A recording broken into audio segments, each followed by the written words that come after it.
Hi folks, and welcome to the Filmomic channel. And I'm on the little bimble in the evening, and today I want to show you a really valuable forest technique that you can do with your trusty Swiss Army knife again. And I am talking about this guy here, and this is a common stinging nettle.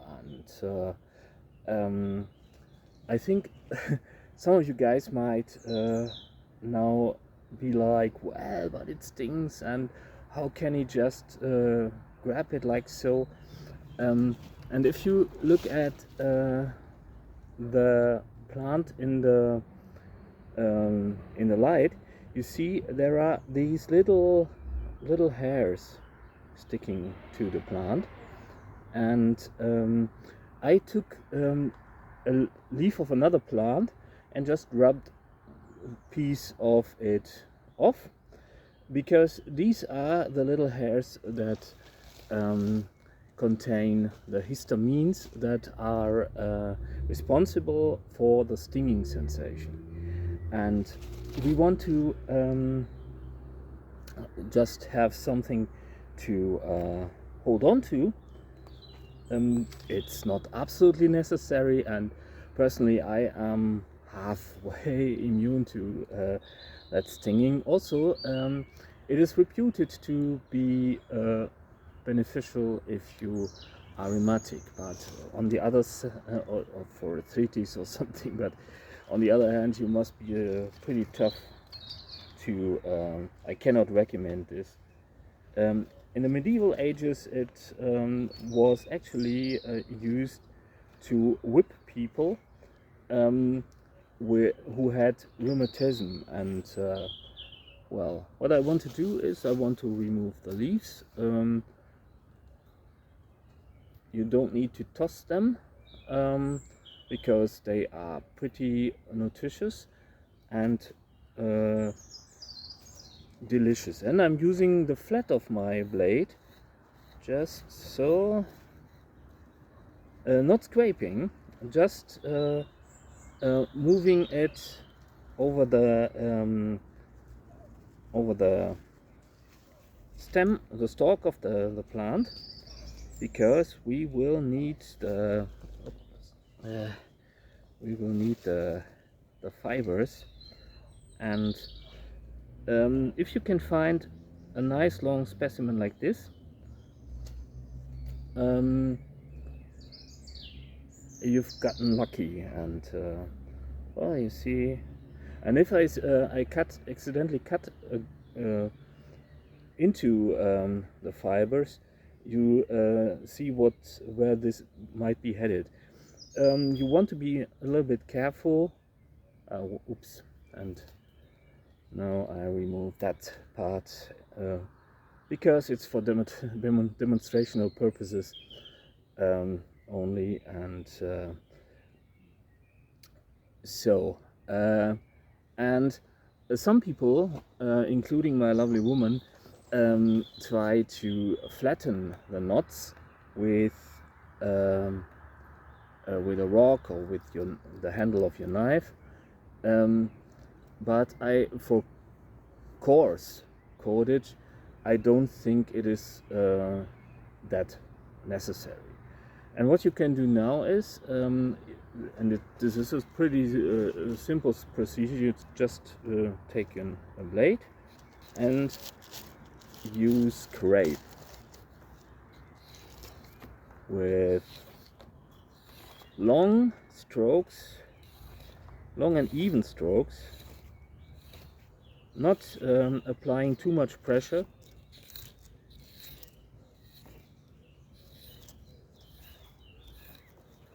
Sometimes cleaning up your knife if necessary.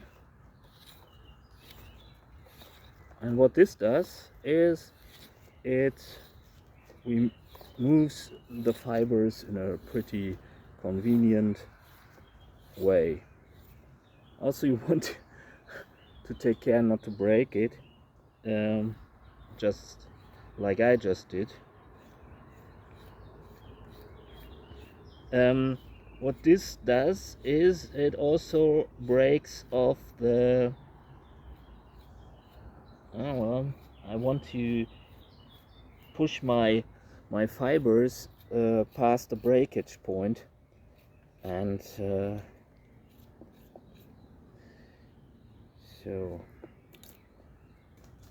breaking that off. And you could also use your fingers fingernails to get behind the fibers and do it like so, or pound the stalks with a little rock. Actually you don't necessarily need a knife. I find this technique rather convenient, and but you can make do, and I recommend that you do, because that you learn as many techniques and as you possibly could, because there's also always a possibility that you get stuck with nothing at all, and then it's always a good feeling. And when I say it's a good feeling, that's I think the biggest part of it all. I don't think in a real survival scenario this will save your day, because it is pretty time consuming, and even if this is a pretty fast technique, and most of the time survival scenarios are like keep moving and get your ass out of the survival situation. And if you get stuck for several days on end, you are already in for a problem. If you life gets hard even after even after 2 days of not eating well. And if you are left with something like this, you can just remove small fibers, and actually, if you get the time, I recommend you make a lot more than I just did, and it's just for demonstrational purposes, as I said, and to I think a lot of people are, and because I was in the beginning, are a little bit intimidated by making cordage, but it's really a thing you should try, because it is a satisfying pastime. And now we are left with something like this, and we can just twist it onto each other. Then we make a loop like so, and you can see that this is already twisting onto itself. And now we can twist the upper strand away from you. Then you move that, fixing it with your thumb. Oh, there is a little bit of wooden part, and we want to remove this, and we're just going like so, twisting away like so, again.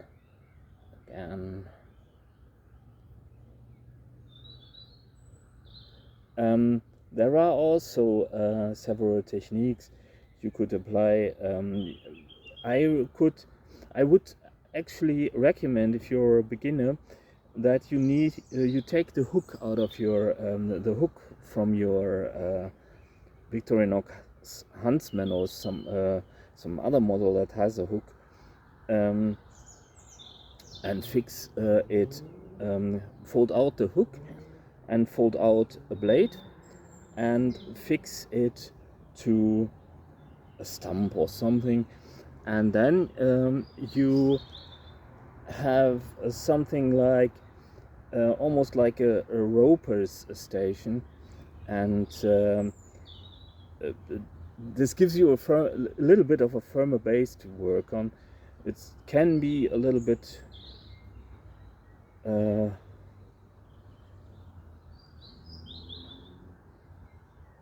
hard to get accustomed to this twisting motion, but I'm saying that you should give it a go with this twisting motion, because you're not always in a situation where you can make such a thingy. You can also use a little branch that you put into the earth, or into the soil, or in and well, and just like that, you got a nice piece of cordage already. And what you can do is you can always keep some of the shavings and the fibers ready, and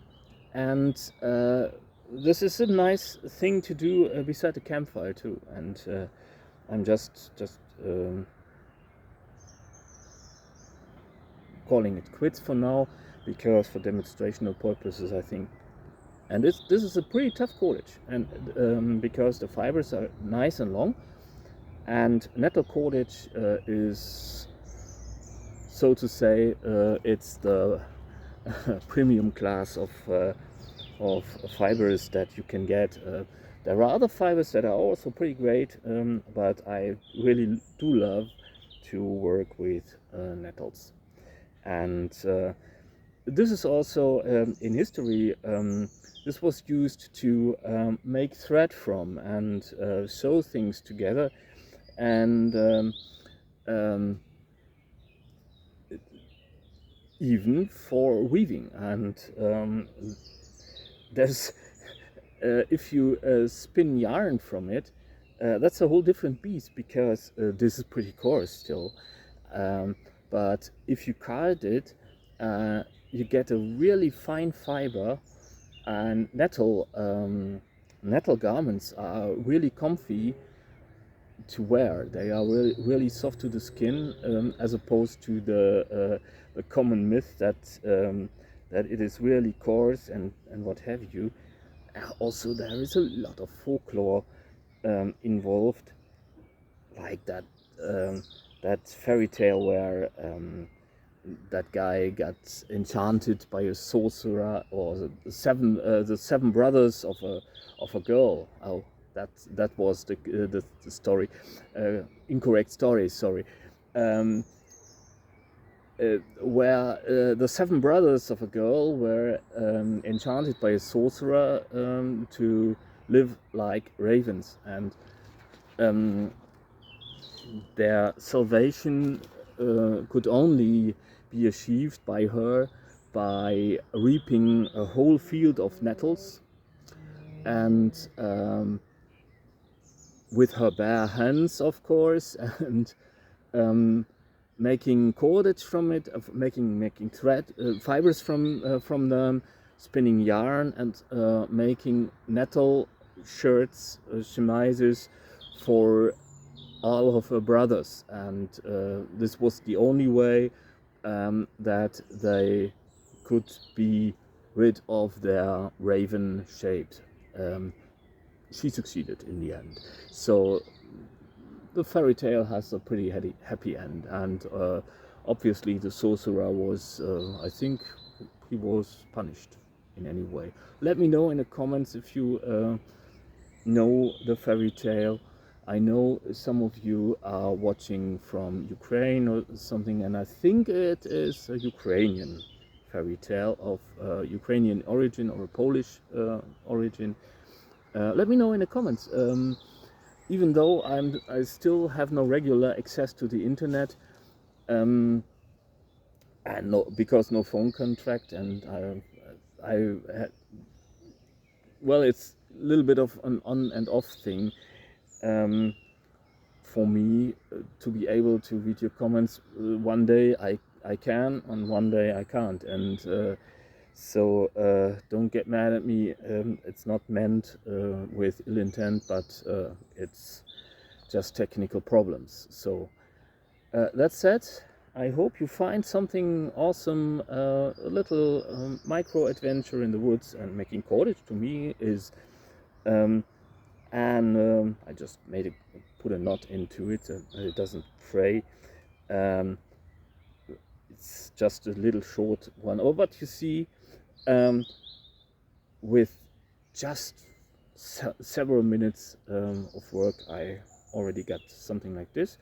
And if you get always get a little bit of fibers in your pocket or in your rucksack or something, I like to keep a cloth bag in my side pocket, in my side bag, side pocket, to put in the nettle fibers, and then when you are sitting on a bench or a stump and sipping a little bit of tea, I find that a soothing practice to make some cordage, and well, and you got cordage in the end. If you just spin some fidget spinner, you don't have cordage. So and this is a nice and repetitive movement, soothing for your mind, and well, so get yourself a little adventure, learn something, or just sit on a stump, any which way, whatever you do, stay sane and healthy, and I hope to see you soon. Bye.